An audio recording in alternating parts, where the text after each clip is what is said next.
Hello, everyone, and welcome to the Pancake Parlay, episode 73. I'm your host, The Don. As always, I'm here with Chatters. How are you today?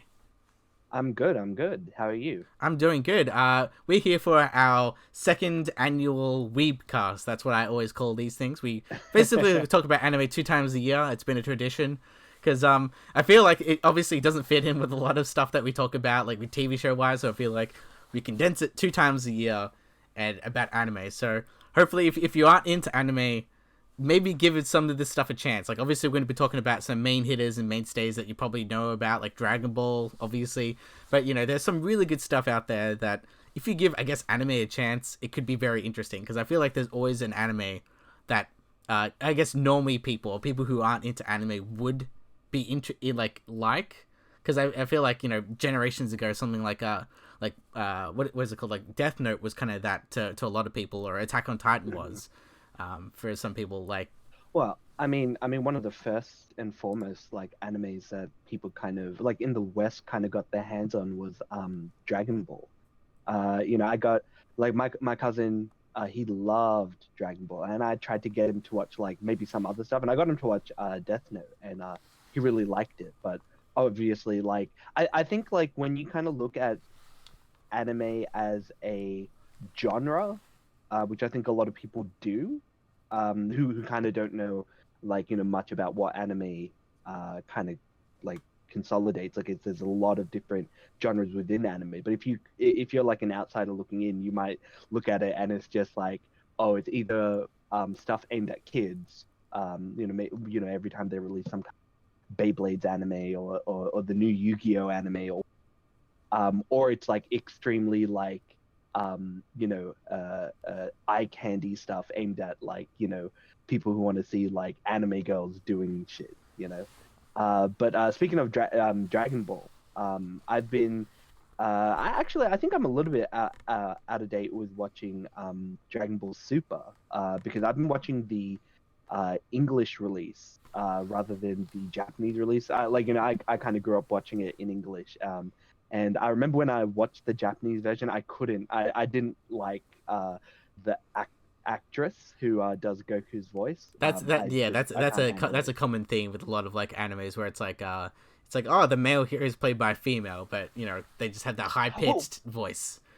yeah, I mean that's fine, but I think they purposely have Goku sound like a really like annoying sounding boy, because it's like, oh, it's supposed to show that he's like still childish and like he's got like a good heart and stuff, but like to me it just sounds really like annoying. And I think the thing that they do really well at like Funimation and all that is like the English dub is very, very good for Dragon Ball. So it's almost like, why would you like go?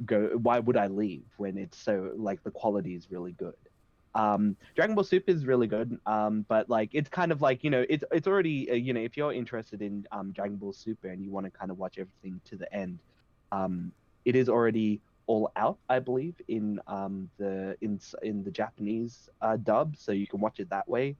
I'm still watching the tournament, and yeah, it's really cool. So essentially, in Dragon Ball Super, like it kind of later gets revealed that there's like 12 different um like alternate universes, and Goku kind of accidentally gets them in a situation where every universe has to send their best fighters to fight in this kind of battle royale format.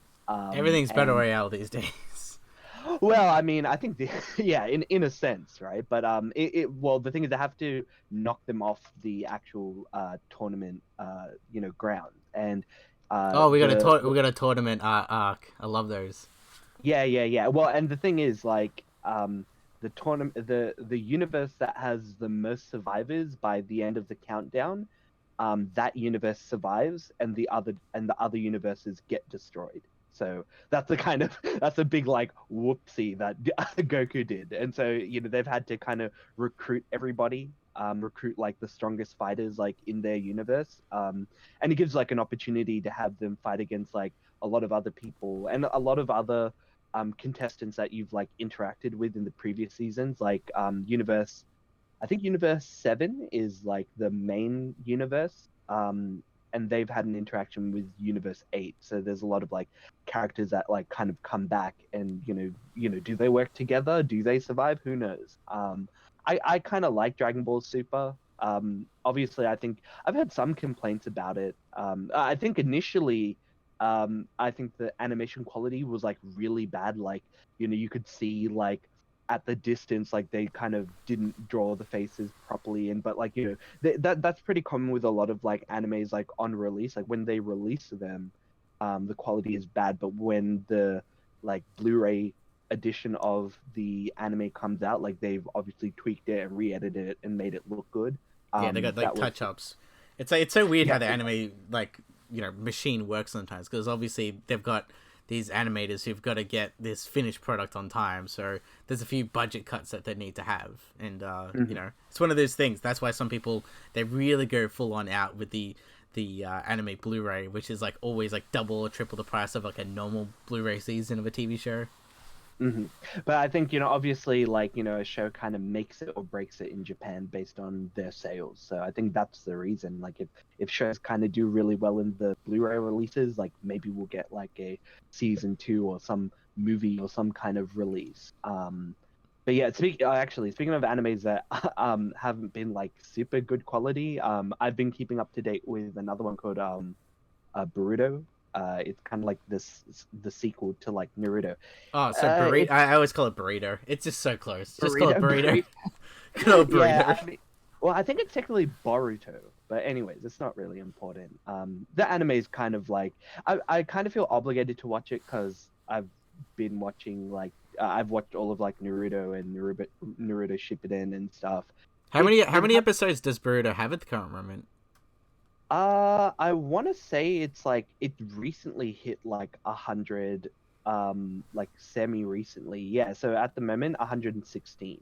I know it's 100, getting up 100, there already. yeah. Like, Yeah, but I mean, I mean, by comparison to Naruto and Shippuden, it's nowhere close. Yeah, but I think my main thing is like, I hope they kind of because at the moment they're doing like, oh, it's like back when they're kids. Oh, it's kind of like the original Naruto series, guys.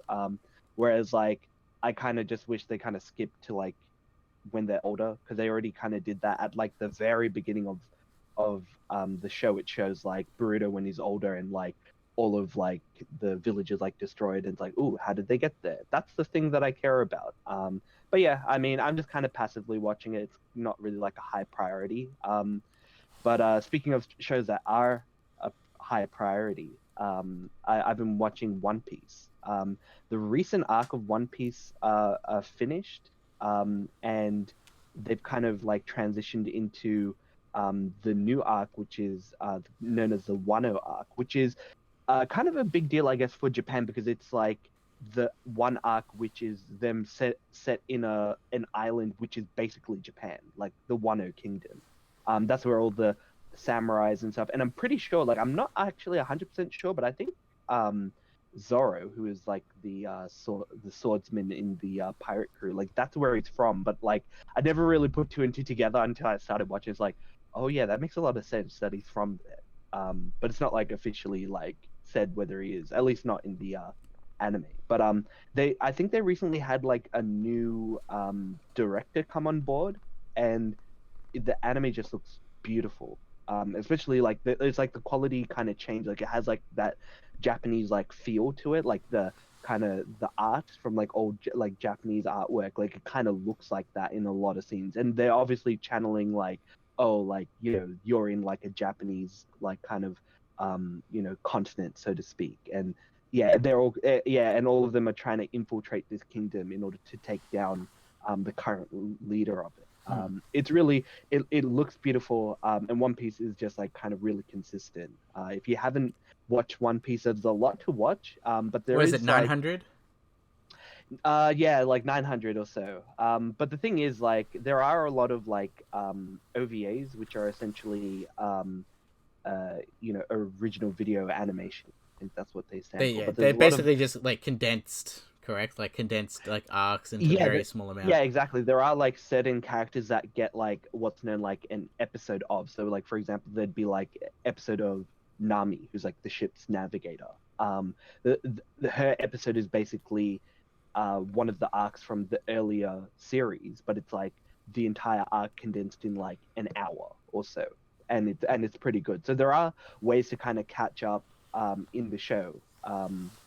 But like yeah, One Piece, it's really really good, and I kind of like what they're doing with the new look and the new kind of concept for it. So yeah, watch One Piece if you can get the chance.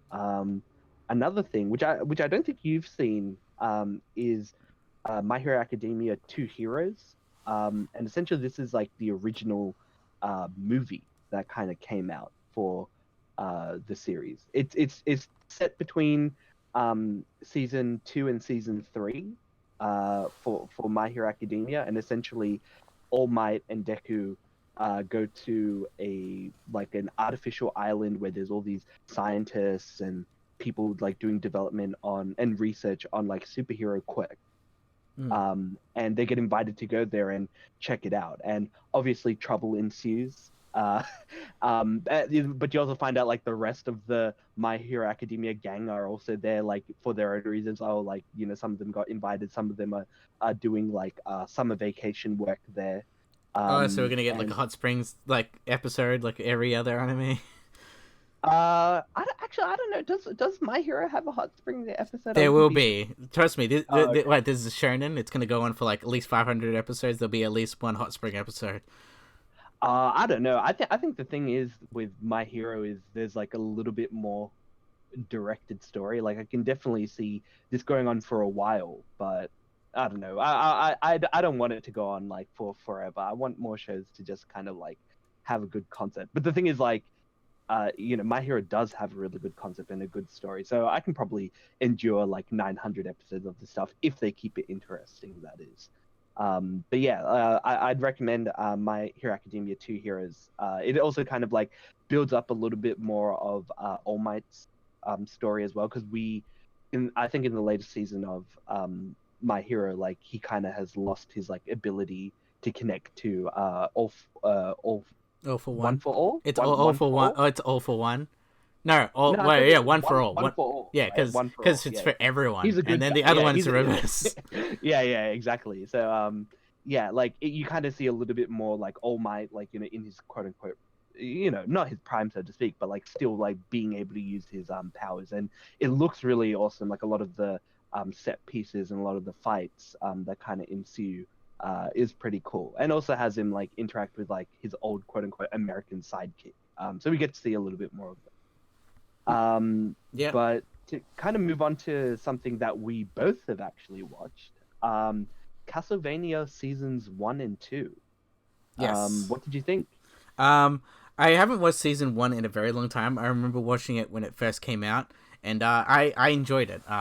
It is I think it's basically American based anime, but obviously I think they've got a particular studio that's doing it, and I think his name is Avi Shankar. He's mostly famous on the internet for doing like the bootleg universe, which is basically like his ideas for like Devil May Cry as like a TV show, or I think he did one with Power Rangers as well. So like there's a lot of like this cool dark like turning something to where he did it, and he basically got a job doing Castlevania for Netflix. I think the first and second season, like 4 to 6 episodes, they're relatively small in size. And I think I remember correctly. I do enjoy the story arcs. I do like how, because I really like Castlevania as a game series, and I wish it expanded to more mediums, especially since it's owned by Konami, which if for the past like 10 years they basically haven't been playing ball with like any of their games. They refuse to release anything. Yeah, Yeah, I good. mean, well, and that's the thing. I like Castlevania as well. Although the Castlevania games that I've played have been like Aria of Sorrows, so like the Nintendo DS games, which are super dope and super awesome. I think the story in it is essentially like what this character, the main character, I think Soma, he essentially is the reincarnation of Dracula, and so this organization is trying to get him and kidnap him and use him to reincarnate Dracula proper, right? Mm-hmm. And so he like absorbs demon souls and then he's able to use them. Recently there was a game, Bloodstained, Ritual of the Night, that came out, which is kind of like a spiritual successor to Castlevania. Like I think the original like creator, Yeah, Hideki was Kamiya. behind it. Yeah, the original Yeah, and director was basically behind it. It's what is it? The Metroidvania, but it's Castlevania. That whole thing where it's like, yeah, you got a big map, you upgrade yourself over time. You got it's an RPG. You go back and forth. That whole yeah. thing. I've been that's what I've been playing, and that's been scratching my Castlevania itch. I'll probably maybe I'll give a proper review once I've finished it, but I would highly recommend playing that particular game. I wish I kickstarted it because like they did an excellent job um with the game in everything. I don't know, I think initially I was very skeptical because I was like, oh, 3D, 3D animations, am I gonna like it? And I'm very much a fan of like the old sprite work. The But good, obviously really that good takes it. sprite work. But yeah, what because like yeah, and then following that on with the Castlevania anime, I think it's based Mhm. off Castlevania 3, which Yeah, is that's correct. which is kind of like there's a Belmont, it has the sorceress, and I think it has it does have It actually, because I looked this up, it technically does have another character who I don't think appears in the anime itself. I think he's like a like a hunter kind of character. yeah. But I think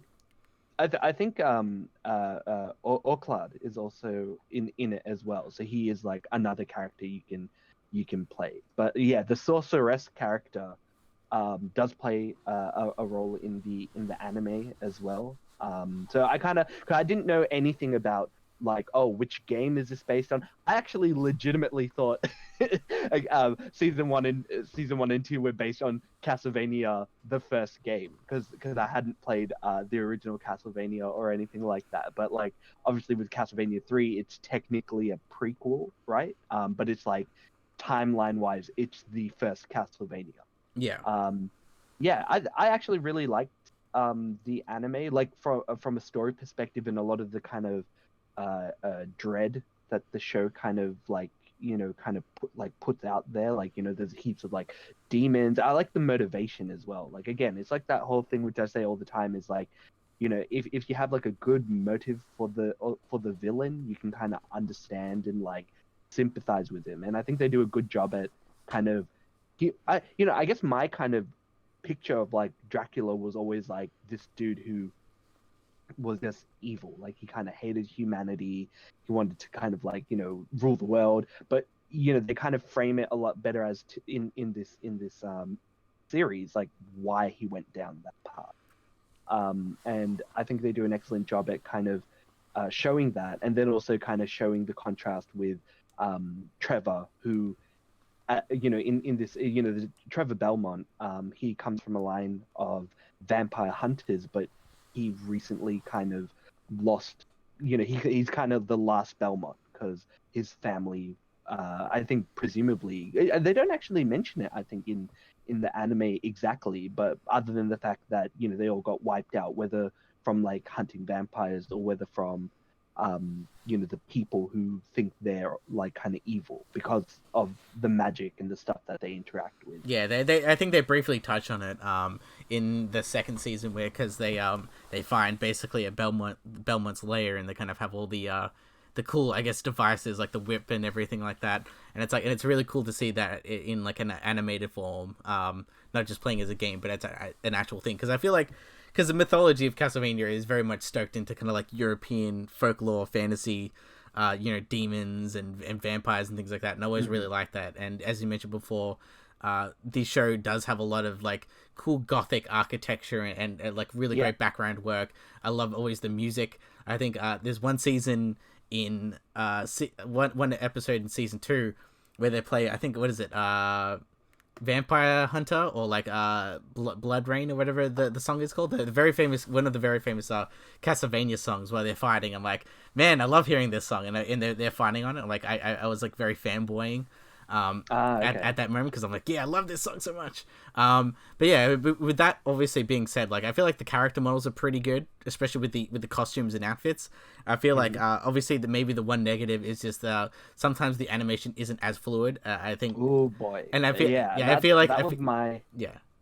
Yeah, I was gonna say that was like my concern about the anime. Like at certain times, like when the characters aren't doing much, like it's fine and it's not noticeable, but a lot of the like kind of fights can come off like really choppy. And sometimes you want that kind of effect where it's like, oh, like the characters like kind of clash at each other really quickly, and so you want that kind of flash, but that's an effect that you do on purpose. Whereas, and the thing is, I'm not even somebody who kind of cares too much about like, oh, I need my animes at like The fluid 120 frames. frames, like, yeah. Yeah, I don't. I'm not that kind of person. But like but the fact that like it was kind of noticeable is why it's a little bit concerning. But I think overall, like the thing is like this is like Netflix funded. It's a bit of a meme.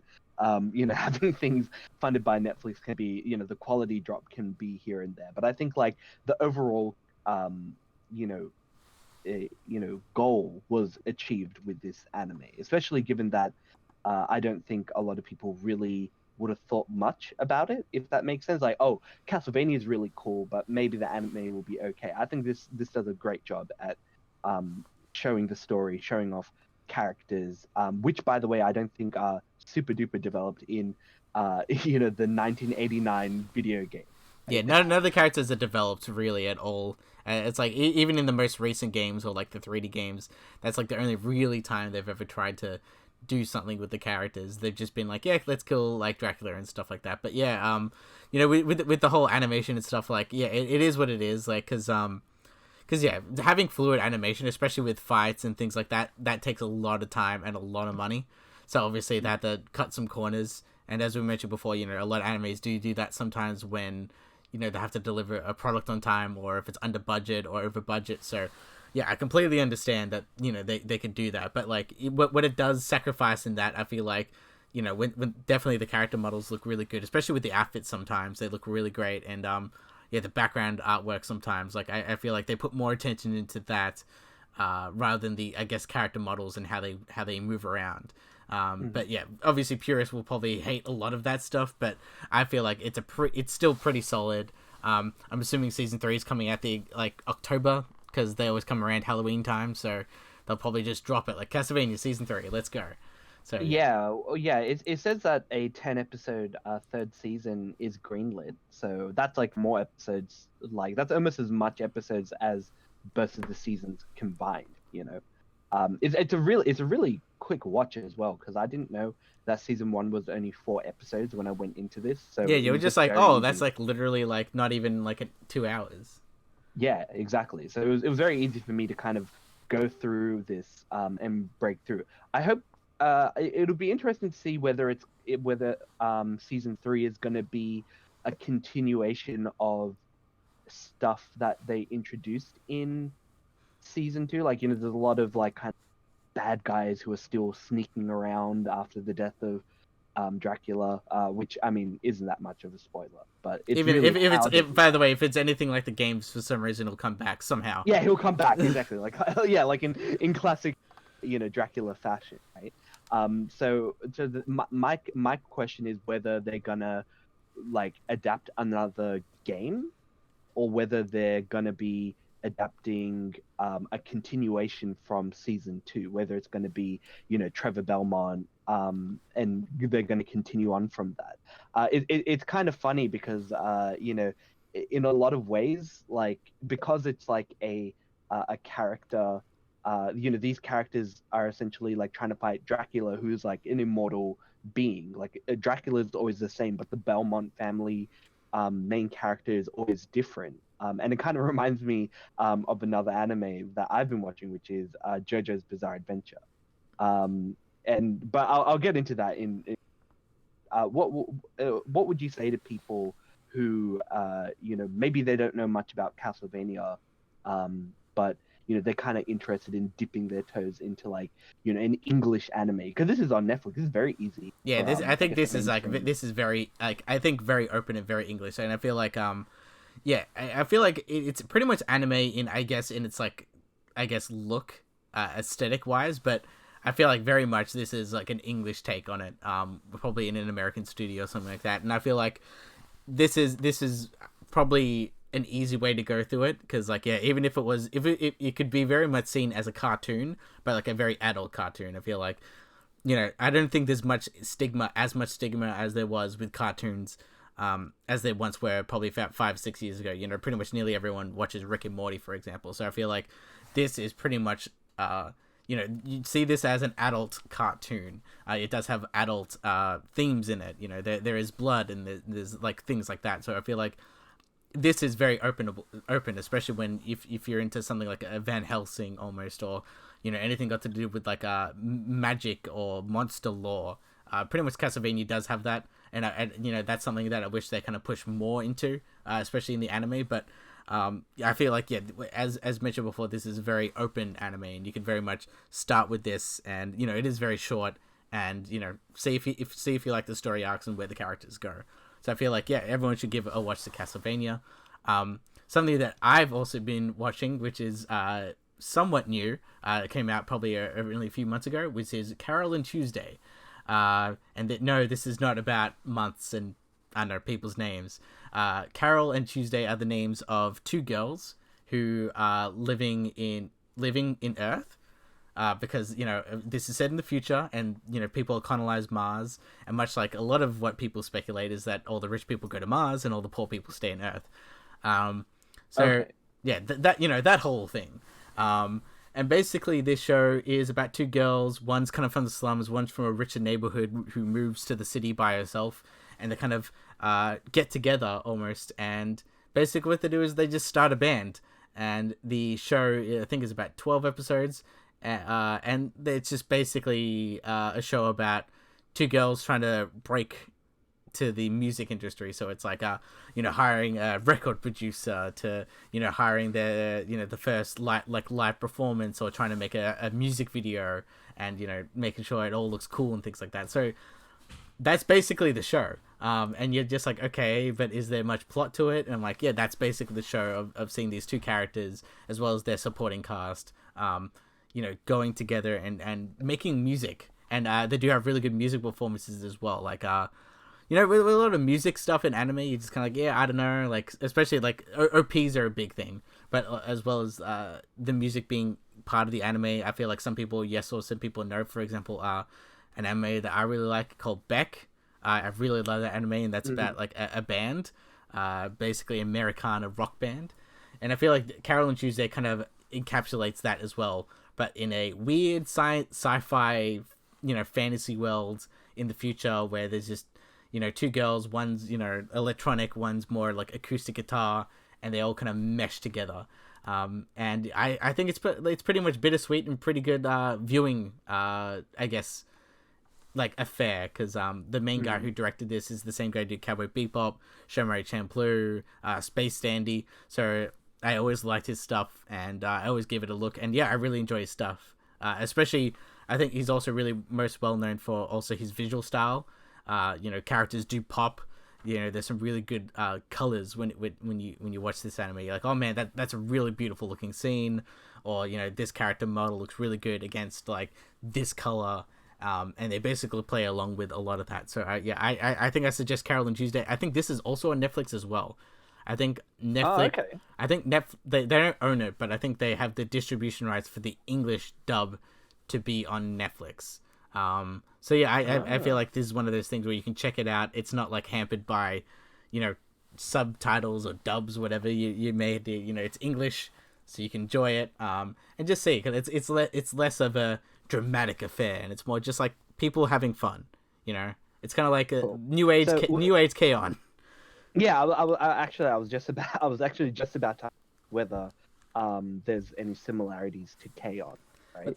Because that's definitely a very popular anime of the past, about like girls, you know, starting a band. I haven't watched it. It's not generally my genre of interest for animes, but it's very like I like the backdrop of this. Sounds really interesting. It's like, well, you know, by the way, you know, Earth, I mean, Mars got colonized, and you're kind of dealing with the world ramifications, but it's not actually the main focus. It's just like the backdrop of the world that it's set in. And, you know, does that play much of a role like in the show and their rise to fame, so to speak? Not so much. I feel like it very much, Hmm. as mentioned before, is much like a backdrop, but it brings more to, I guess, the story, where there's cool things that you wouldn't notice. For example, there's one episode where they hire someone to do their music video, and it's this like little robot, and it does these things where it does like CGI, and it's like, yeah, this will be fine, this will be fine.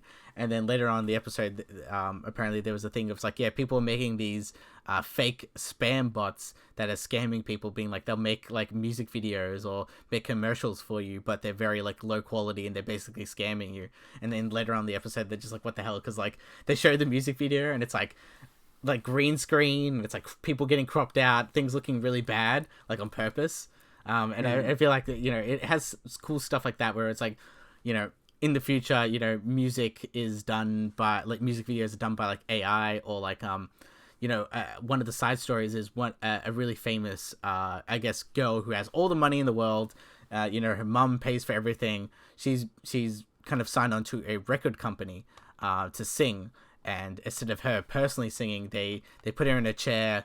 They get her like you know, all her notes down, and they basically have this scientist to formulate these like miracle hits or like music where it's like it's not even Hmm. her singing it or making it, or there's no process of making it. It's like this AI that's making it for her and singing it for her. Um, Much like a vocal.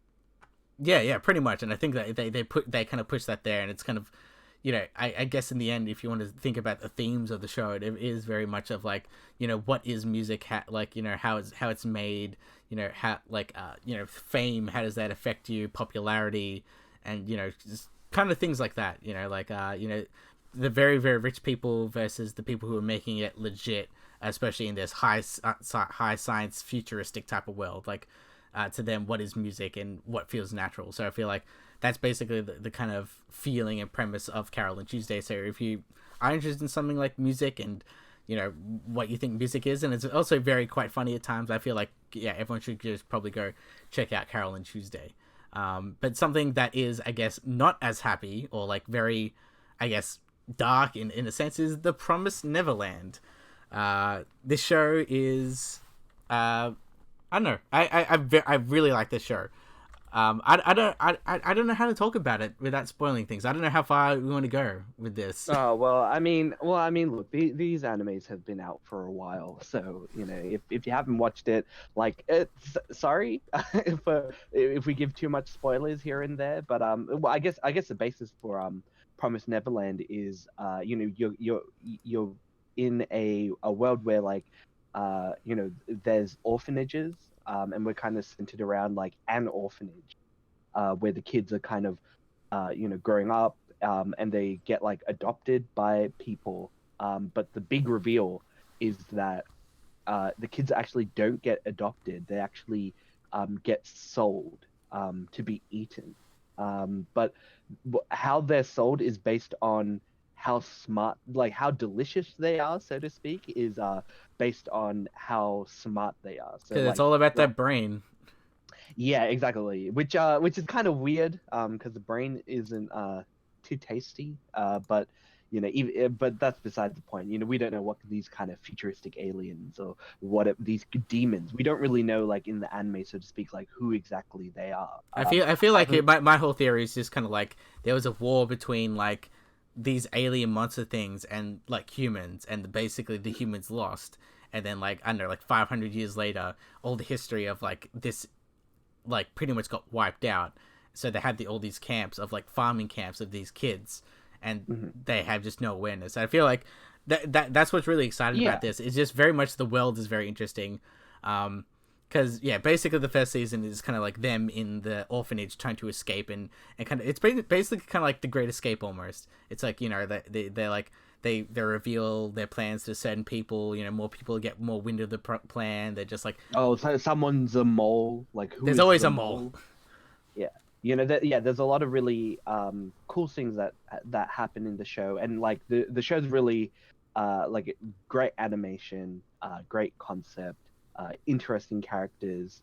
You know, you kind of, it does that classic thing where, you know, I kind of like it in mysteries when you know, the mystery itself and the people in the show don't try and be more smarter than the audience. Like a lot of the stuff they do is like often like based on like reality or things that they mentioned in the past, so you can kind of follow along with their ideas rather than like maybe you'll be watching something like a detective show and they give like some really really ridiculous explanation of why this was the solution. This show kind of keeps it very bare bones and very much like, oh, okay, cool, like that's a very smart way that the characters like solve this problem, Mm. or whatever it may be. Yeah, I highly recommend Promise Neverland. And Um, but I, my excitement for it is like what's happening with season 2, like what's outside of what they've been shown. It's kind of like pulling the veil out from them mhm. almost, where it's like it's a new frontier almost. And how do they like where's the end game going to go here? Because they are a bunch of kids, and there's like I don't know what there is, but I'm assuming it's a whole world full of these camps. Like it's basically doing some sort of like revolution almost, but like how are they going to do this? Who knows? Like how far this goes. Yeah, exactly. Yeah, I remember like this anime was being promoted quite a lot when I was in Japan because it hadn't come out at the time. But yeah, watch Promise Neverland. It's really really cool. Another anime that we both have been watching is The Rising of the Shield Hero. Or This Tate no Yusha no Nagari. I don't know. It's something like that. I tried.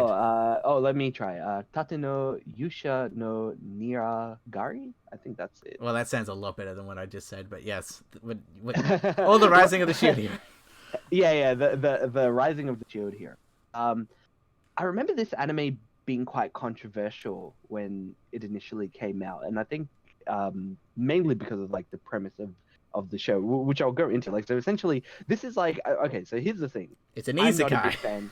Yeah, I'm not a big fan of isekai animes usually, just because like they typically are like, I don't know, really like power fantasy-ish, right? If that kind of makes sense. Like it's always like, oh, and like the hero gets thrown into this particular situation and they can solve everything. But it's like they escape from their boring real human world. Like it just kind of comes off as somebody being trapped in a video game. Like, it's no different.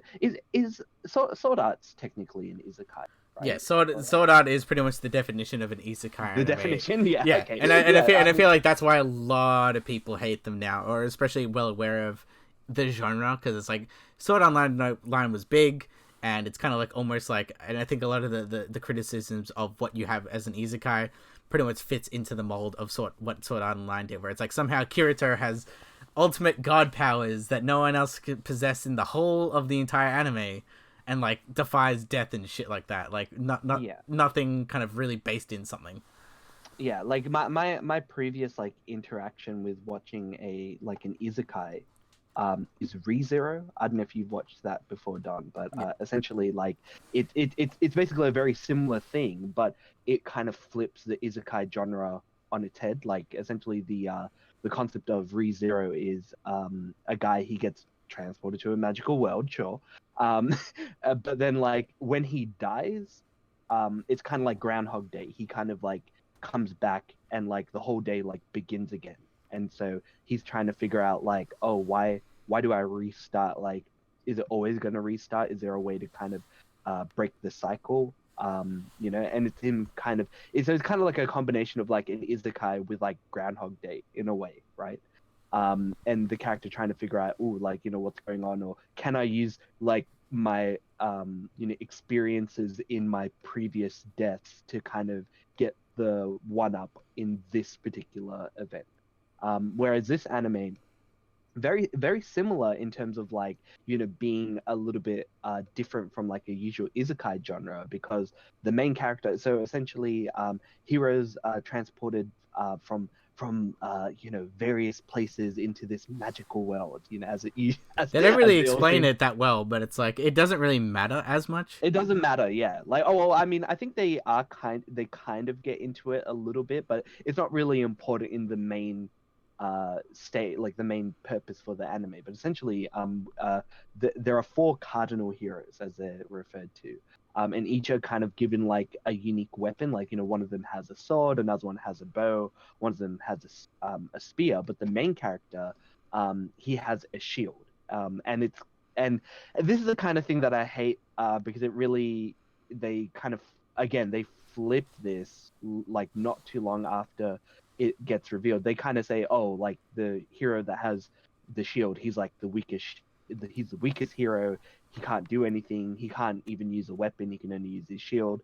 But like, the character, like, kind of deals with it, but essentially as he tries to like recruit people on his side, he gets accused of sexual assault slash rape of one of the characters in the show itself, and it kind of leads to him going down like a, a quote unquote dark path. Like he kind of recruits like a slave to be on his team. He does all these other kind of underhanded things, like to kind of, because everybody hates him, he kind of like becomes the villain that they hate, so to speak. In order Basically, the town and everyone basically hate him because their stories traveled with him. Like I can't believe he has a the slave. reputation, He yeah. also like like false rape accusations that everyone believes and things like that. And it's like that's his whole thing. He just does not care, and he really doesn't like the world. And I feel like that's the difference between this isekai and a lot of different things, because like a lot of the times it's some like loser dude that comes into a fantasy world. It's like, now I know everything. In this one, it's more like, yeah, after all this stuff's done, I'm going home because I don't like this place at all. And I feel like Yeah, that's the difference, where he does not like this magical world. Like you'd think in yeah, and he every other wants, anime, yeah, he he'd be wants. like, yeah, I'm very happy to be here. But my only problem with it is that it kind of, a couple of episodes in, they do like a bait and switch where, oh, actually the shield hero is actually really strong. All the people kind of forgive him in the end, like, which isn't a bad thing, because I actually do like the kind of flip that happens where, like, like the king hates him, hates his guts. But it kind of gets like, he kind of gets his comeuppance later. But I think that my problem is like, it kind of becomes a generic, um, you know, isekai by like a few episodes in, where, oh, he can do everything. He stops being like, while he pretends to be like a villain to some people, like in the end, like we know that he's not a villain, and he kind of doesn't do anything underhanded like later on in the anime, if that makes sense. Like I think the worst thing he does is he gets a slave, but then like the slave like later becomes like, somebody who willingly joins his party and stuff like that, right? Like he doesn't do any more kind of underhanded stuff to get an advantage over like people, within the show itself. And I think that's the kind of missed concept, or like the missed opportunity that they had with this, because I don't know if this anime is going to be getting a sequel. I think it kind of like finishes with the idea of, oh, okay, like, he's going to go on to his next battle, but it's kind of like it can finish here, if that Yeah, makes it's pretty much resolved the main, I guess, like plot, I guess, of Yeah, the main plot of like him being like someone who was hated but then becomes like the old, quote unquote, the ultimate hero. ultimate hero. Yeah, like, Yeah. and I feel like, yeah, that's kind of wrapped up in a sense, and it's like I almost feel like it doesn't end in such a way, because with a lot of the different characters, not only just the main character, but Rafilda, which is the slave. She's Mhm. I don't know, like a raccoon, I'm assuming, or some sort of animal. That has like a Yeah, kind of like ears and a tail, which is kind of seen as like, that most of the time being slaves and things like that, and people don't like them. She has her own kind of like good ending. A lot of the other heroes, so like the spear hero and the the sword hero and the bow hero, they all kind of like the shield hero in the end, because they all work together. So it kind of, yeah, it does turn into a generic isekai around the end, but I feel like they can end it here. And yeah, I because that's the thing, I really enjoyed the whole story of it. I feel like maybe I lost a little bit more attention when people did start to like him more. I really did like the yeah, underdog story of like him being like, he can never catch a break. I really yeah, enjoyed that. yeah. That's the thing that was interesting about it, because it was like, oh, he couldn't catch a break, and how was he going to get out of this situation? And yeah, I think overall, like, I think the beginning aspect of this series is good. It's just like, maybe like, I want to say maybe the first third, but then like the later two thirds kind of become like a generic isekai. There is like another one which I want to watch that I haven't seen yet, called Konosuba, which is like a similar kind of isekai that Oh kind of yeah, flips I've watched a little bit? Konosuba. Yeah. Yeah. Well, would you say that's kind of like, again, like it's not like a typical isekai?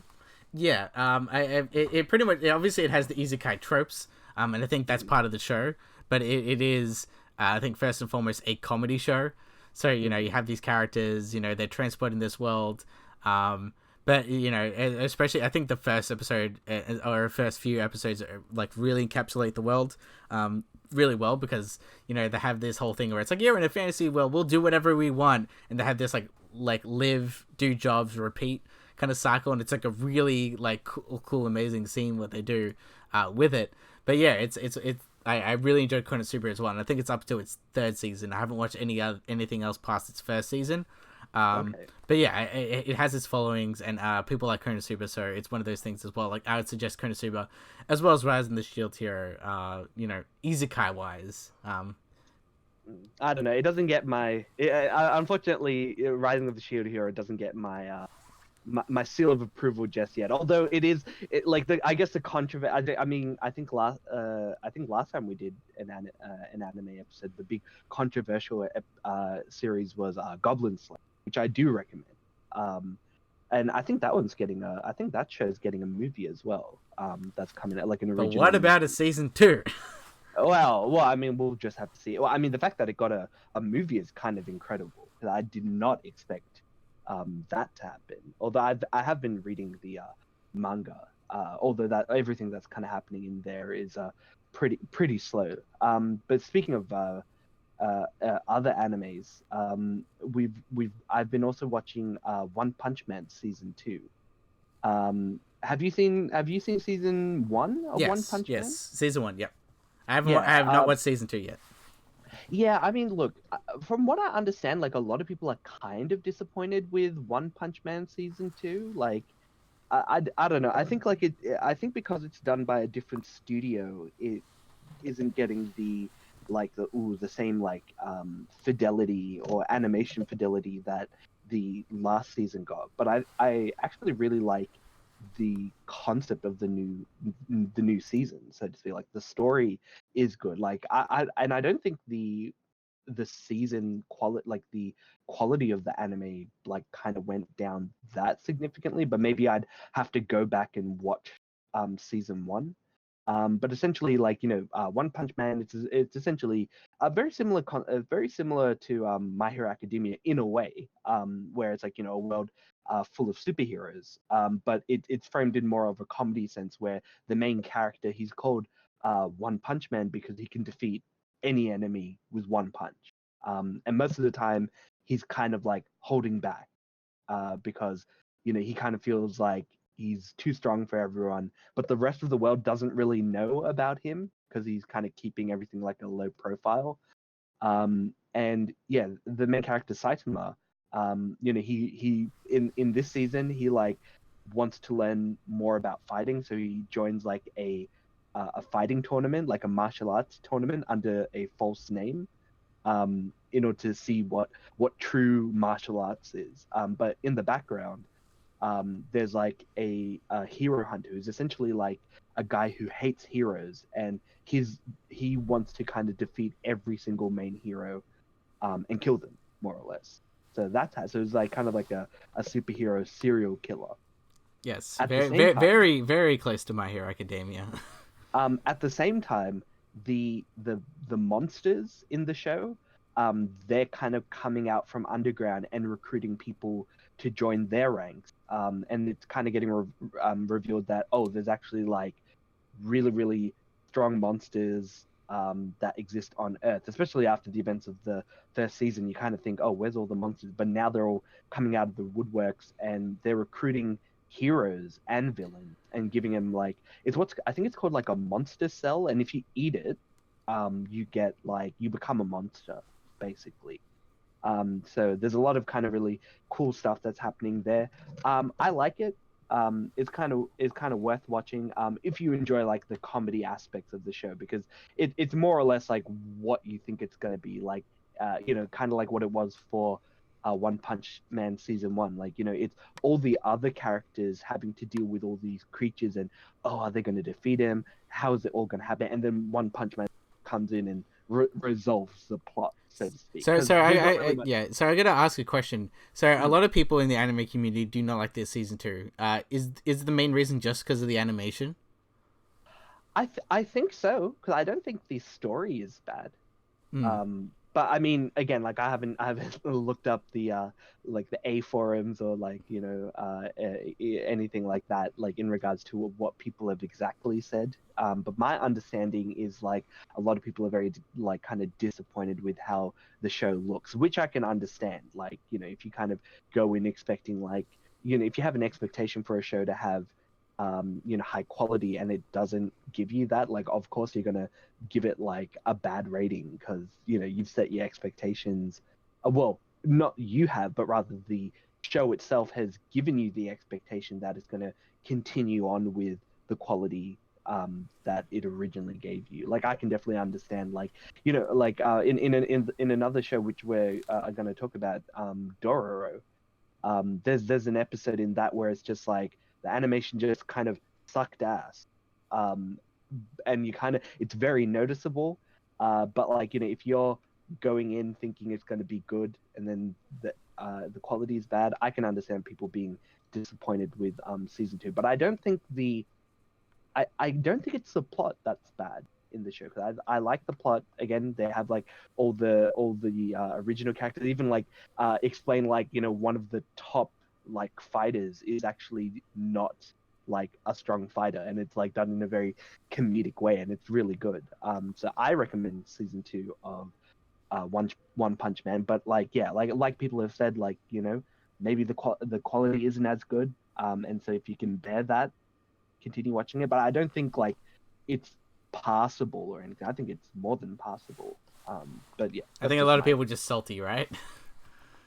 I mean, again, like if you're gonna expect, like if I went into My Hero Academia and like the quality was like like the quality of like Castlevania season 1 and 2, like I would be kind of disappointed as well. It's like wow, like they really like drop the ball with this anime. Like that's what I would feel like. So I can definitely understand like somebody like people who have been reading One Punch Man for a while and were really satisfied with season one being really disappointed with season two.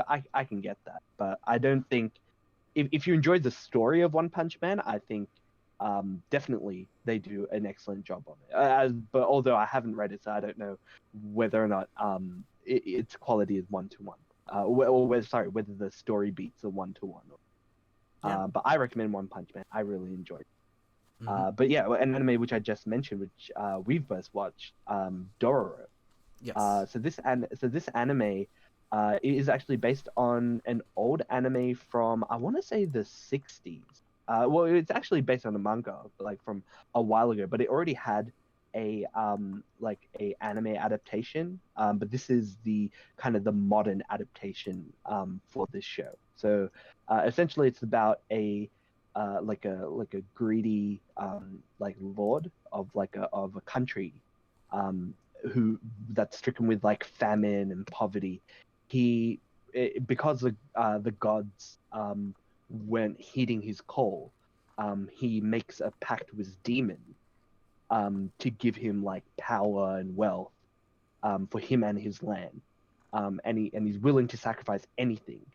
And so what ends up happening, his wife gives birth to a newborn baby, and the demons basically take um, you know 12 parts. 12 demons attempt to take 12 parts from him. So like his ability to see, his ability to speak, his ability to touch, his hands, his legs. His nerves, like a lot of stuff. I think in the original manga, like I think it's like he loses like 64 or like 100 or something different things, and so Mm. everything was him like fighting a demon and getting a part back. But like they kind of condense it down into something a little bit more palatable for like I want to say this anime went on for like It was 20 24 episodes. Yeah, it's 24, 24 yeah. episodes, and I only watched about 10 in total. Oh, 10, so you haven't finished it. I, Okay, I haven't so finished it because I don't know. I thought I was going to really enjoy this. It feels mhm. like it's very much up my alley. It's very kind of mature.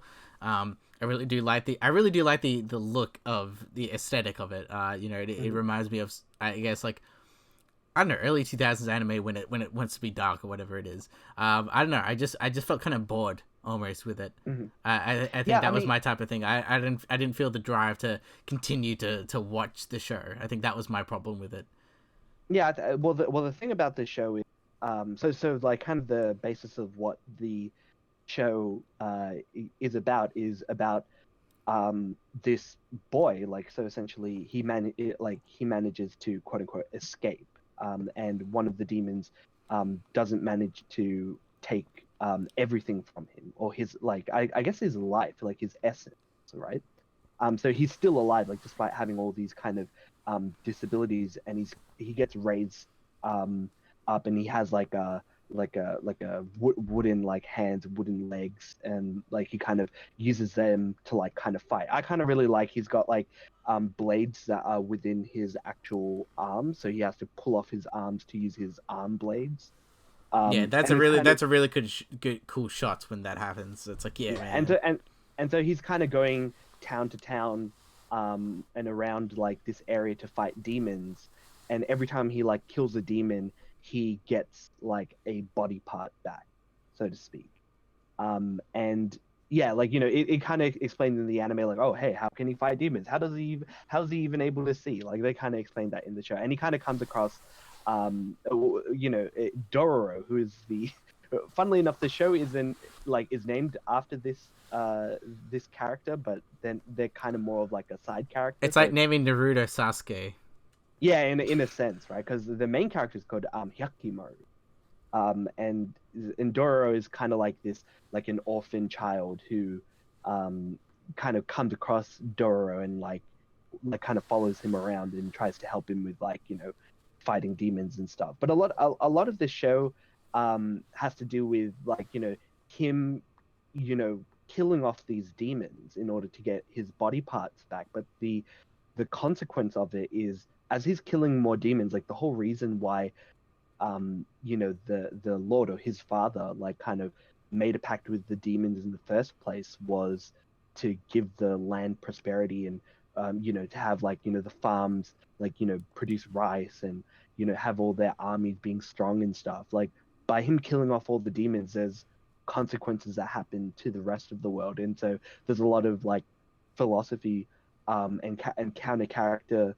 motivations, where they want to stop him because he's technically going to cause more harm for people, by going and quote unquote being selfish and getting his body back, right? Mm. Because every time he's killing a demon, he's potentially killing thousands of people who, in this area, which this demon, maybe this demon was like, collecting people and eating him in their own right, but the consequence was he was feeding like 1,000 other people. But the question becomes, is getting powers from, like, demons worth it?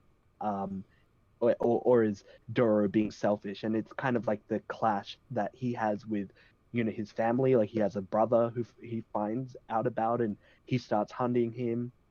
It's all really cool. I recommend finishing the anime off, just because, like, again, like, it's got a really cool look, as well. The animations, like, clean. As I mentioned before, there's one episode that's really bad, and I remember looking it up, and apparently, like, the director was different for this particular episode, and it's like, And you're just it's like, really that's why. choppy.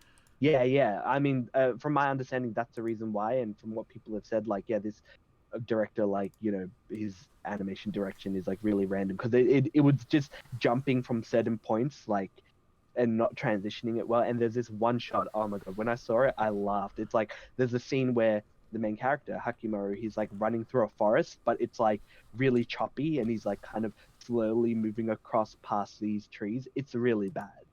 But overall, the show is really good. So I would recommend watching Dororo, especially because it's got a really sweet concept, and it is a little bit of like a demon of the week, or like, a monster of the week episode, where, like, format where, yeah, he's fighting off like a demon here and there, but there'll be like these one episodes where he's not actually fighting a demon, he's actually kind of fighting somebody who's like possessed by like a demon or an entity or something, and so he has to question like, do I kill this person even though they're not technically bad, and what does that matter for like for my soul or who I am as a person. So that's Asking all the heavy hitting questions, you know.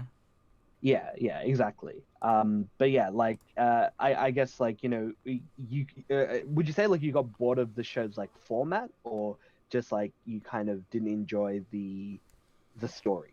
I don't know. It was a little bit of both. I kind of thought going into this show that there was gonna be like, I didn't know that the main character wouldn't be able to speak, and then Dodoro had to kind of like, I thought it was gonna be like a buddy adventure type of thing, and it was a bit more different. Maybe that does change, but yeah, I kind of felt like I can kind of leave it the way it is. I didn't really need the drive to be like, what's gonna happen next, or Hmm. it doesn't have the same hook as like a lot of animes do, where you're like, oh man, like right at the end of the episode, they finish it up, and you're like, I want to see what happens next. It doesn't really have, I guess, that appeal to me. So I feel like I didn't really need to finish it. Maybe I should finish the first half, which I only need like 2 episodes for 12, and see where the rest of the show goes. But I don't know. I don't know.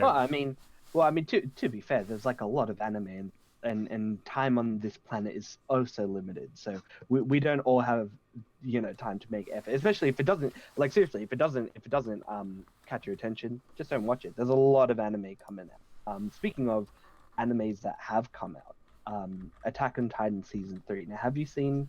Oh, well, I guess it's season 3 part 2. I guess because I totally didn't know. I thought this was season 4, honestly speaking, but I think that's just because it's been so long since I watched the last season Yeah, of it's been a Attack while. on I don't Titan. even know where I left off. To be honest with you, I have no idea. It all blends.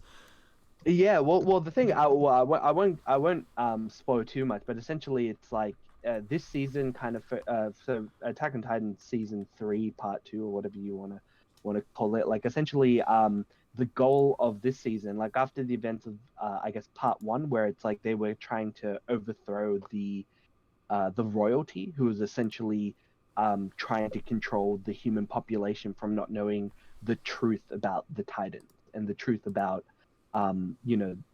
stuff happening in the outside world and stuff like that. And this season is kind of focusing on taking back Wall Maria, which is the first area that season 1 kind of starts off in. It's the first town that gets attacked by the big steam demon kind of thing. Oh, sorry, not demon, steam titan. I guess I don't know what they call this. I forget what they call that titan. But anyways, so yeah, it's kind of like focusing on them trying to take it back from the titans. But then like obviously there's like other intelligent titans that are around trying to stop them. But at the same time, like we learn a lot more about like the past and the origin of the titans and where they came from, which I thought was like a very interesting reveal. I think um, a lot of people, I don't want to spoil too much about it, but a lot of people really liked the adaptation. They said like it did a really good job at like showing, what the past was like, and how it brought everything, and kind of really explains the title as well. Although from as I learned, like the Japanese title is more accurate than the English title, but I don't want to give away too much of why that's the case. But yeah, it's really interesting where they go. I think the problem with Attack on Titan is like they kind of went away from the humans versus Titans concept, like in season 2, Hmm. or maybe it was like season 3. I'm not too sure. A lot of it kind of started being like, oh, it's humans fighting humans, which is kind of boring. I don't know. Like Not as it's kind of interesting.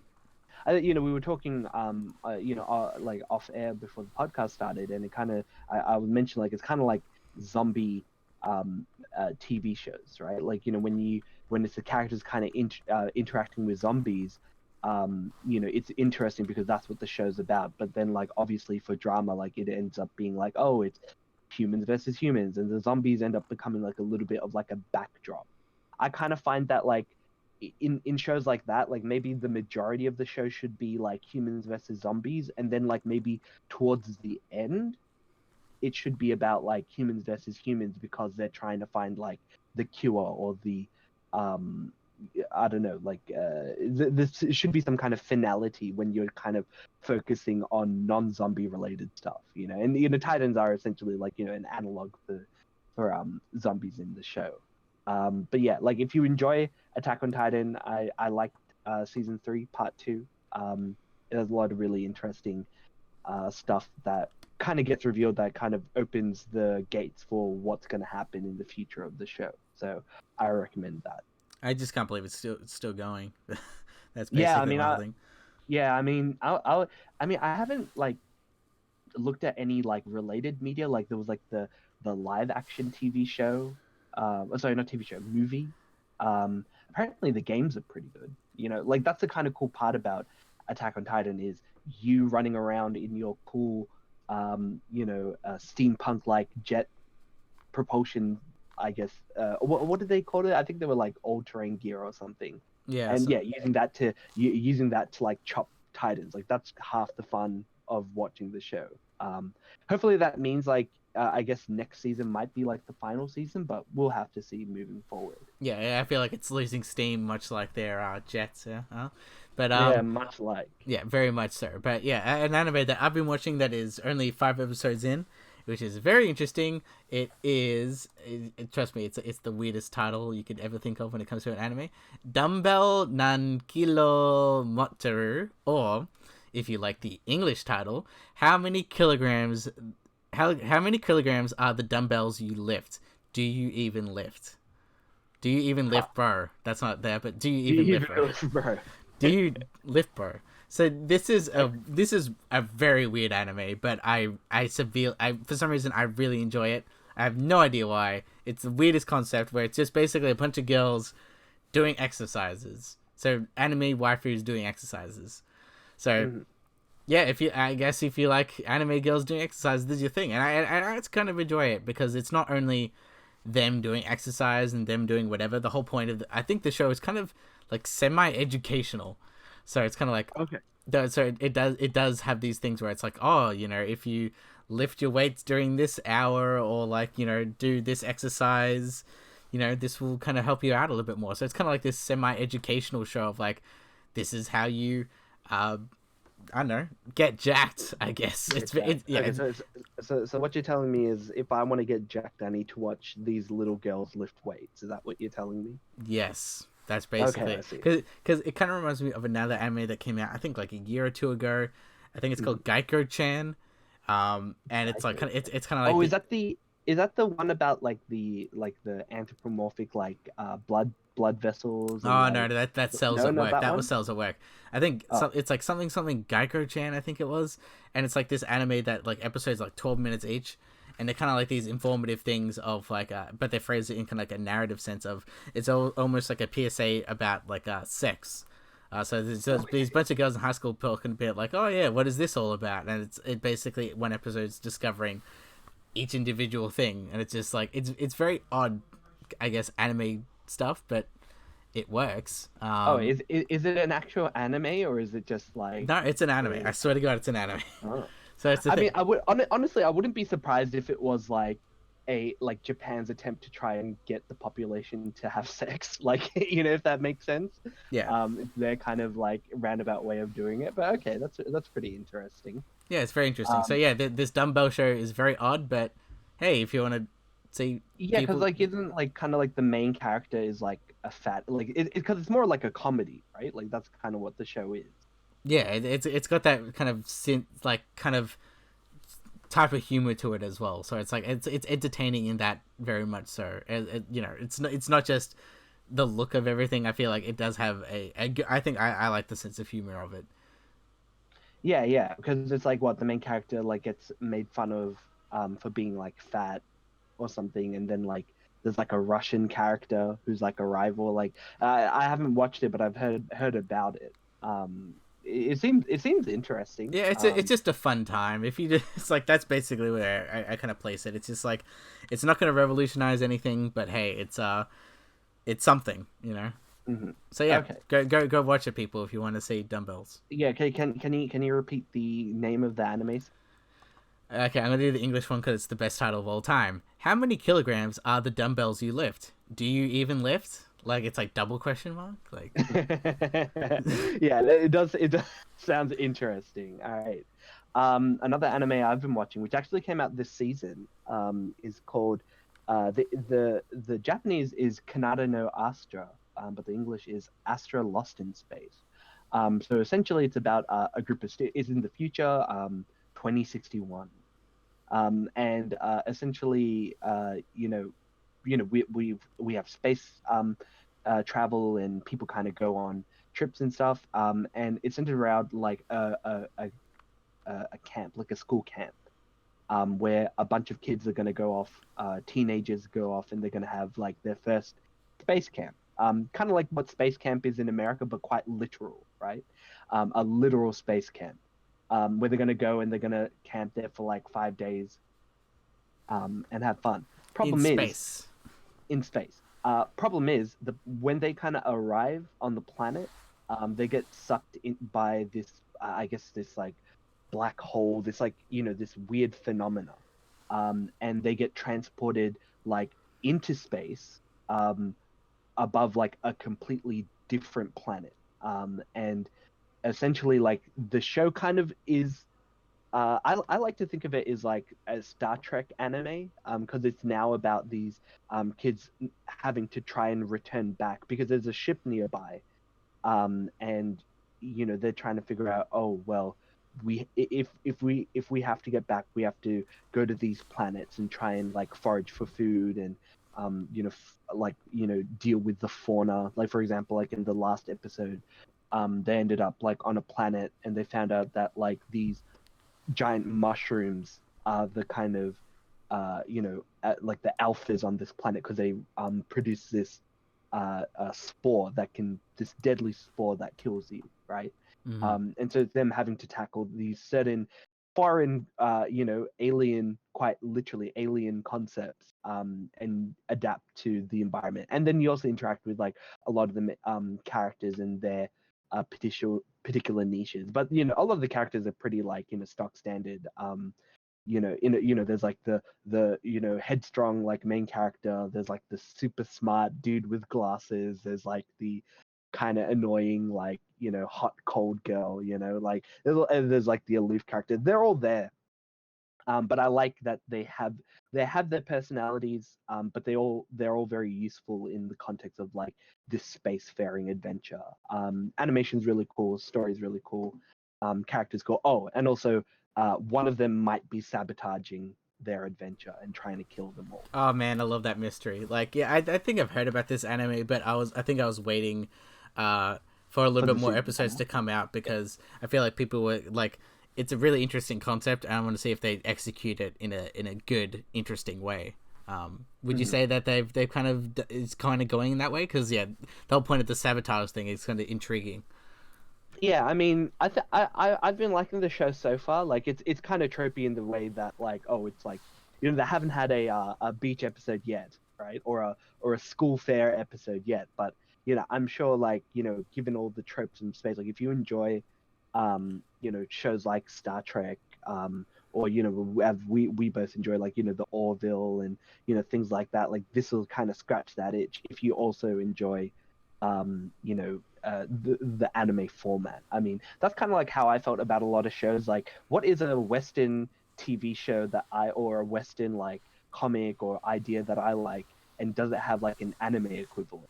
That's kind of like how I got onto My Hero, because I think One Punch Man came out, and it's like it's good, but it's more comedy, whereas like My Hero is basically X-Men, but it's an anime, Mm. right? And that's why I kind of enjoy it. This is like very much in a similar way. This is, I don't know if it's like the show Lost in Space. There's like the old, is it a show or a movie? I forget. But It like, was originally a show, and then they made a remake of the show, and then there was a movie. So there's like, yeah, whatever. There's a lot. oh, okay. So I'm kind of technical, but whatever. You're Like, right either but way. yeah. I'm not too sure if it's anything like those. TV shows slash movies. But you know, given what I know about like Star Trek, it's kind of like Star Trek, but with anime teenagers. So yeah, I would recommend that particular show. A show that I have been watching for a while because I think it's spanned like the past 3 seasons because it ended up having 39 episodes, but it also had a lot of delays as well.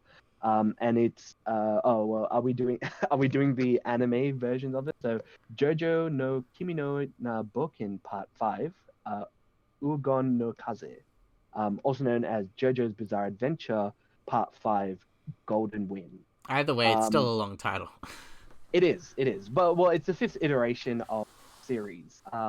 Essentially, JoJo's Bizarre Adventure is a show about it's a shonen anime which is about like people who develop like special unique powers via their spirits known as stands. They kind of like come out like physically as these like kind of entities, and they have like special abilities like and but the thing is like over the series they get more complicated in what abilities they have. Like for example in there's 5 parts now, so you can consider the parts as like different seasons.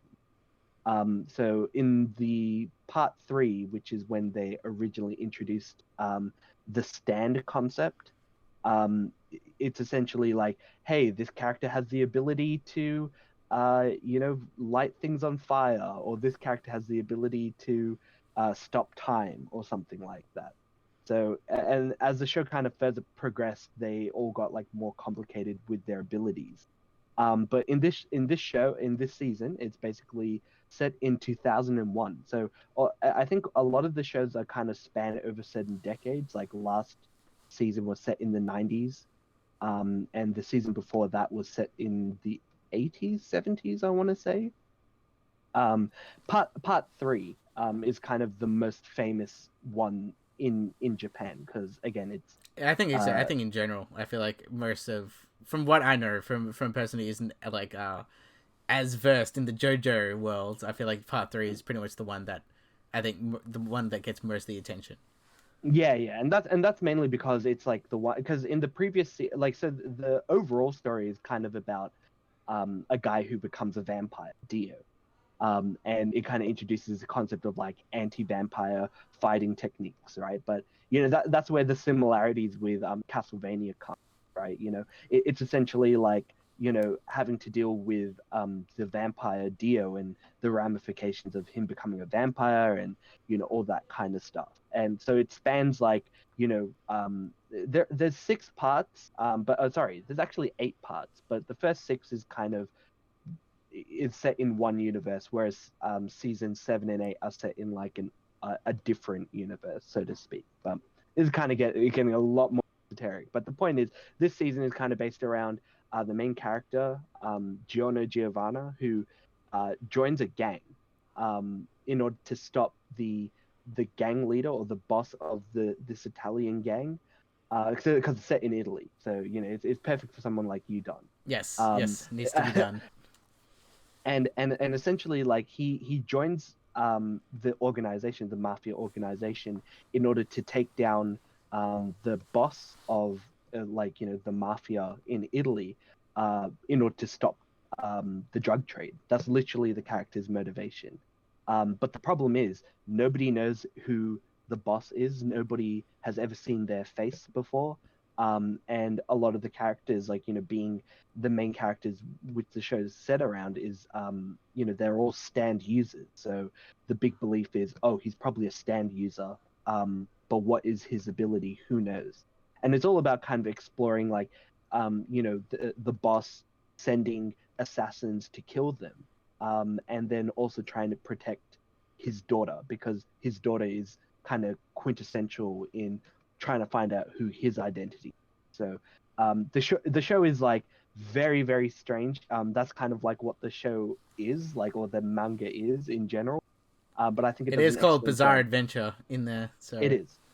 I do recommend if you haven't watched like any JoJo, JoJo's Bizarre Adventure that you do start from season one, mainly because it all connects in the end. Like you have, it's not like a must-have, but you get a lot from watching season one, especially given that season one is kind of like it's almost like you watched it semi recently. It's kind of like you're watching Castlevania in a lot of ways. Yeah, Because it has a different it has a different feeling to it. The show yeah. in the first season, even then, like as well as has different powers, which is Mhm. forgot what it was called, but it's basically Haman or Hamon, which, Ripple yeah, which is basically like this air kind of breathing power, technique. yeah, Yeah. breathing technique, and it kind of turns into this stands type of thing, which the stands kind of have it open up to once again the more bizarre version of JoJo's Bizarre Adventure, because it has these kind of like it does have sometimes it has the shonen stuff of like sometimes monster of the episode, but it's very interesting in how they take down these monsters, and I feel like that's the main I think to me draw of Appeal. JoJo, as well as Yeah. on top of that I feel like the art is pretty cool,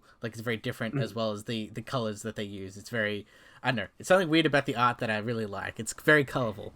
Yeah. Like there's a lot of scenes where like when there's like a dramatic event in a monologue, you'll see that like the character who would be wearing like maybe they're wearing blue, like in when they're having the inner monologue, like everything will change to like a bizarre like pink color, pink and green pattern, which you wouldn't expect, but it kind of works with the show. Like it's very eccentric like that. Like even Araki, the creator of the series, like he does stuff with like Gucci and all these like main fashion brands. Like a lot of the characters like wear really like eccentric clothing and stuff. Like it's really cool, and I can't recommend the anime more. Just I think the main thing is like don't take it too seriously.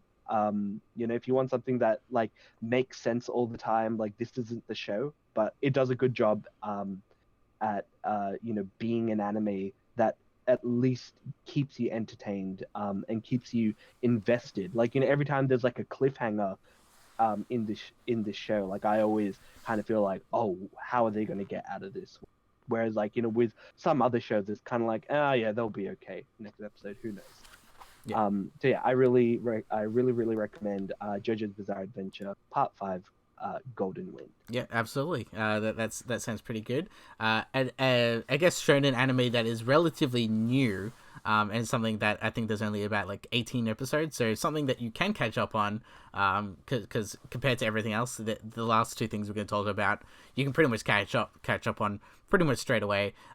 Is Kimetsu no Yaiba, or it's called Blade of the Demon Destruction, Demon Slayer, or just call it Demon Slayer. I Demon think. Slayer, yeah, just call it Demon Slayer, which is what I've been calling. Yes. So this show is, as mentioned before, an anime, shonen type anime. But it's very different than I think most shonen animes. It has a different approach to it. So we kind of like live in this world almost with demons. It starts off very melancholic, colic. It's basically it starts off depressing, where kind of the main character, his parents and his family kind of die by this monster demon. And he finds out that his sister is alive. However, she's basically a possessed demon. And She's not a possessed demon, more as because she's survived the attack by this demon, she has become one. yes, Um, I think that's how yeah, that works in this type of world. Kind of like a zombie thing almost, just with or a demons. vampire. Yeah, Right? or that as well. Yeah. But obviously what you learn kind of later on is that she can understand him almost in kind of like an animalistic way, and it's kind of like a journey of those two together, and kind of revealing things as it goes, because basically the main character kind of gets in this whole thing where he trains to become there's a like very early on, obviously there's an arc of him just kind of learning to become, I don't know what they call them, but like professional demon slayers. I think they're literally called demon slayers. Yeah, because they're a part of the demon slayer corps. Yeah, I thought there would be like a fancy name for him A or something. fancy name. Well, I guess in Japanese it's probably more. It sounds fancy, but yeah, he basically trains to become one, and yeah, we're just off on the adventures of the demon slayers and him and his sister kind of fighting demons. And that And I was going to say the other goal, Tanjiro, his goal is to also cure his sister from I guess the curse of that the demons have afflicted upon her. Which if like for example, if this is a shonen that I know that's going to exist for like another like 25, 50 episodes, that's like ended the like the whole series like plot point. That's what that's what I say. Like it's gonna be like Detective Conan, where I'm like, yeah, you're not gonna ever be an adult again, are you? Like that's a premise. Yeah. I mean, well, that's the thing. Like, a lot of the big appeal about this anime, because it kind of seems like a pretty generic plot or whatever it may be, but like, There's I like think the the thing fourth show about that we're talking about demon killing. a demon killing, yeah, true. But I think the thing is with this anime, um, the animation is just absolutely beautiful. I think out of everything that we've mentioned so far, I think that this show probably looks the most like gorgeous, like on screen. Like you want to watch this at like 1080p or whatever you want to see everything. It looks absolutely amazing. Like even when they have like 3D animation in it, it's like integrated pretty well with the show, and it doesn't look jarring. Like for example, like in Attack on Titan season 3, whereas in the previous seasons, how like there was that big steam demon. Sorry, steam Yes. titan. I keep calling him keep calling him Everyone's demon. demons. Everyone's a demon. No, but yeah, the big steam titan. Like in the first series, like he's there, he's in like 2D, and he's like kind of crunching everything, he's destroying stuff. But like in season 3, like there clearly is like a budgeting constraint, and they just have like a 3D model of him, and he just looks awful in it. Um, but in Demon Slayer, like all the entire animation is like it's absolutely beautiful, from like a lot of the like fights to just the general like kind of backdrop. Like when you have the fights, like for example the main character, like his like ability is kind of based around water, so you get a lot of these like cool water effects that kind of get shown like when he makes like a slicing movement with his swords, and stuff like that. Yeah, um I love that visual representation of like kind of the water effects and like yeah, it just has this shot of color to the scenes almost, and yeah, even just with the art style again, I feel like I don't know what it is, but it looks better than most. Like if you compare it to something like I don't know, like a Baruto almost, like mhm. I feel like yeah, maybe it's maybe the way they draw their hair or the facial expressions, but I feel like the characters pop more, or there's more got to do with the lighting of the models almost, that it looks different. It doesn't look as flat. I think that's what I'm basically trying to say. I think it looks very beautiful. The way it's kind of drawn, even just the character designs, and I think it goes to the character designs and how it looks, as well as the colors. I really do like the contrast of the character having, green and black. I feel like that's a very interesting color choice. Um, Yeah, well, I guess the hairstyle is kind of very much like kind of westernized comics, right? Like in the sense that like he has red hair, but it's kind of done in that like much like how like Clark Kent and Bruce Wayne have like they have like blue hair, but it's really representing black, right? mhm. It is a really cool like kind of representation to kind of have him, as you said, like the red and green. You get shown other characters. One of them, he has like the ability to like use lightning. Another one, his like whole thing is like he's like a boar. He's kind of like the Sasuke. I guess he's like the Sasuke type, right? Like he's There's wants to always be gonna a be one. rival. Yeah, exactly. But the thing is, like, I don't think the characters ever feel jarring. In this, like, obviously, like the main character is kind of like a do-gooder, but he's almost like a do-gooder to a fault. Like you can't hate him. Like he's always asking for the best. He's like, even when he's fighting the demons, he doesn't like hate the demons. He's kind of learned like, okay, like these people have been like transformed mostly against his will to like work for this demon overlord.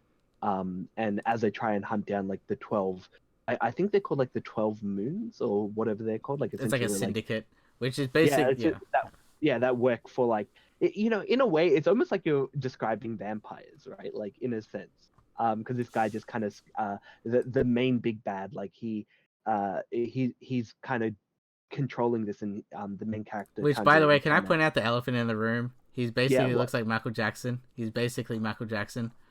yeah the main bad guy, yeah Yes, yeah yes. I He can he see has that. he has the suave hat.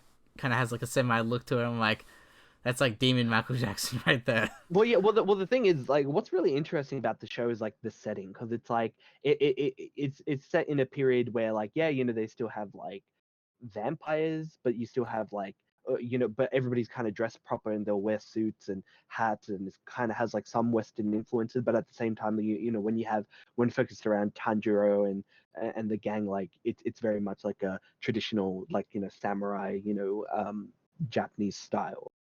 But yeah, overall, I think you'll love the art, you'll love the characters, you'll love the animation. It's just an excellent anime. Yeah, I yeah, I can't really recommend enjoy it it. enough. I really enjoyed it, and like I hope that like, I'll probably get a season 2, and I don't know the history of the manga and how long it goes to, but yeah, I feel like this could be one of those mainstay shows that I'll probably be watching. You know, if it's like And 5 years time, I'll keep on watching it. yeah, and I mean the like I haven't watched this anime, but like the creators of, oh, well, I guess the animators for it made the Fate Zero series. So, if you guys enjoyed that, like, it's probably quality as good. I don't know how the quality of those shows are, but I can definitely vouch for the fact that this show looks amazing. So keep it on your list of things to watch. Yeah, pretty much. And I guess the final anime that we're going to be talking about this week is Dr. Stone. This is a shonen anime as well, because the Shonen Jump basically publishes a lot of stuff. But it's not a traditional shonen anime, much like as we were just talking about Demon Slayer or a One Piece or Dragon Ball almost.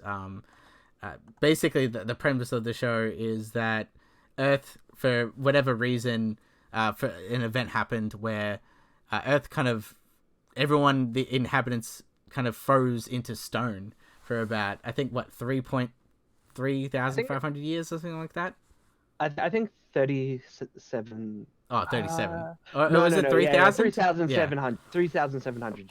Yeah, Yeah. it was around there. But basically, everyone just got frozen in those over for a long period of time, and then yeah, our The main stone. Yeah. yeah, and then our main character is Senku. Senku, he gets Mhm. awakened by basically his best friend, from this stone kind of prison almost, and it's basically them two to kind of because they have these kind of potion to kind of break these people out of their stone state.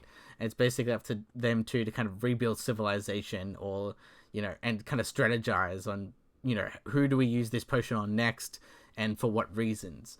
Yeah, like I was gonna say, like, the show is very much centered around like science, right? The as you mentioned, the main character Senku, who's like like high IQ, super smart scientist dude.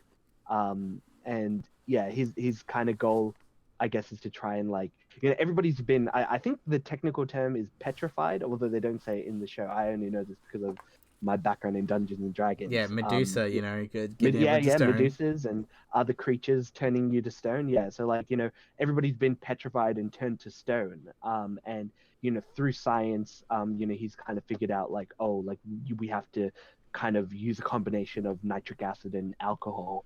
Um, but, like, there's this underline of, like, experimentation in science, like, I think in the first episode it's centered around that, but then in the latest episode it's about, oh, well, we want to figure out how to make gunpowder. And it's really funny because in the latest episode they even kind of outrightly say, like, getting these things and getting these, like, ingredients will make gunpowder. Do not do this at home. It kind of reminds me of Mythbusters in a way. Like, they'll always do, like, don't do this stuff at home kind of stuff. Because Uh, it's not as fun as you think.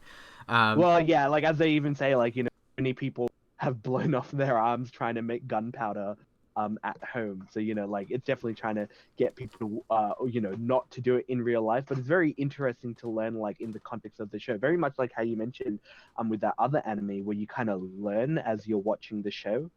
You're learning a lot of things about, like, oh, how, like, things are made, and how you can collect them, even in a world that is, like, you know 3,000 years in the future, almost 4,000 years in the future, where current civilization doesn't exist.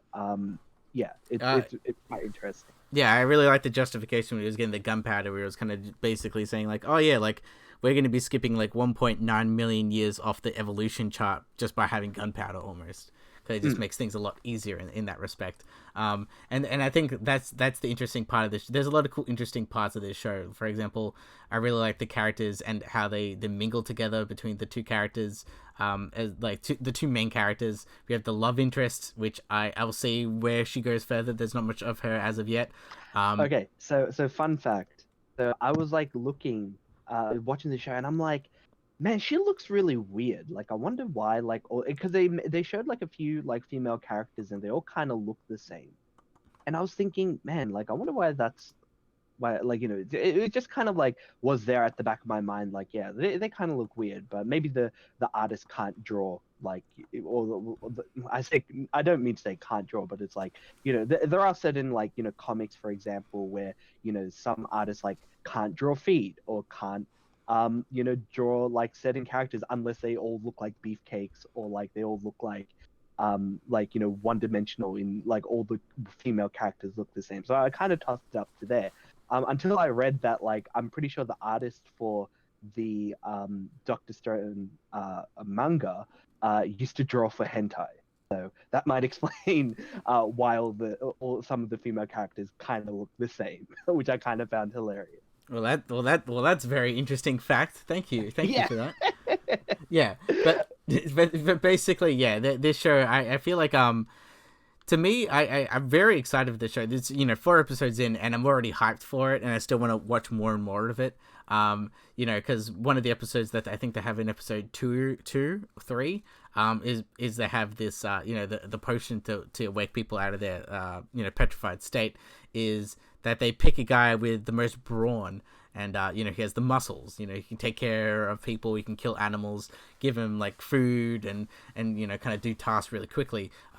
But they have this strategized type of meaning, almost being like, if he wanted to, he could become like a dictator like really quickly, because he would overpower us and and kind of control everything. And I feel like, to me, that's the most exciting part of the show, is kind of like this almost strategic cat and mouse game, this almost chess look of everything, of like strategically who are we going to awaken next, and for what specific reason, who is going to help us in the end when it comes to like building civilization, who's going to do it the most efficient way, or what's the type of world we want to build. And I feel like those types of questions and things like that really excite me to see, because that's basically the main I guess premise of it. And that's why, for example, on the thumbnail we're talking about, like, to me, I do kind of compare this to almost something like a Death Note almost, just because of these strategic decisions where it's not really fought so much on people killing each other or physically hurting each other. It's more of the lines of if the cat and mouse game, almost, where they're trying to outwit, for example, the guy with the brawn with some sort of type of smarts, or selectively choosing people in society to kind of live, and who deserves to live or die. And I feel like a lot of those type of decisions I really enjoy in the show, and hopefully they delve more into that. And I feel like that, and that's why I kind of frame it once again, it's kind of like a battle anime, but instead of having these rays of people shooting these power blasts or people punching each other, it's more the lines of like a, I guess, battle of the minds almost, and about society. And I feel like that to me is the most interesting part of this show, as well as all the other stuff. But I feel like, to me, that's the icing on the cake almost for me. Yeah, I mean, again, like this show is very like science focused, so like a lot of the solutions I think we're going to see moving forward is how Senku and the gang kind of like for example, in the last episode, their kind of thought process is, with this guy, he the main thing about this dude that they woke up is he looks at adults as a problem in the old world, and if Senku wakes him up, it's gonna go back to the status quo. So he's kind of going around any opportunity he sees adults, he's like smashing him, he's destroying him, he's essentially going around and murdering. And so Senku and the gang think, well, he's really fast, he's really strong. He even caught like an arrow mid like flight that was being fired at him. How do we stop him? Oh, we're gonna make gunpowder. And so they kind of go on a trip to try and find like sulfur and a few other stuff to try and make the gunpowder. And so yeah, subsequently, like I'm it's going to be interesting how they use these tools and use these being in certain scenarios and what solutions that they can come up with to try and deal with the problems in this new stone world that they're in. Yeah, absolutely. And I think like in the most recent episode, they sort of reveal like there's someone else who's been awakened, that it's not part of their plan.